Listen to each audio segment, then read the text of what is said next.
Hey, Dan Hartman, Community Machinery, Sackville, New Brunswick. Just have a little update on reassembling the TOS lathe. For anyone working on one of these, I'll give you the overview. This is basically how this assembly goes together. You put a new seal in here, new O-ring here, and everything slides in. The reason we had this fork apart is to put in these new shifter nuts. You can see the old one here has considerable wear, and they just ride in this groove right here. So it's possible to get this all apart. It's pretty tight right here. I had to play around with it in terms of the sequence, getting it to go together. The other thing that needs to come apart in order to get it off, there's this lever that you gotta pull a plug out right here. It'll have the socketed cap screw. This goes up here on top of the shaft. There's a little boss in here where that shaft runs through in the top. And the other thing I took out, this lathe had a hard time going back into neutral, and I believe it was because the end of this had a big groove. So what I did, I took a piece of O1.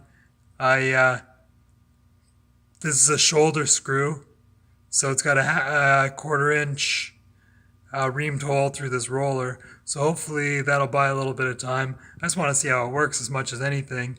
And knowing how it comes apart now, it's pretty easy to take that back out. So also doing that, I took this plunger out. There were 2 flathead screws. You can see I replaced one with a socket head, and I'll change the other one out later. I had to use the impact driver like this in order to get those out of there. Those are really tough. So that's about all there is to it for now. That was a 12 by 8 O-ring you need on there. The other O-rings, it lists this O-ring in the manual, and I'm not sure off the top of my head what that seal was.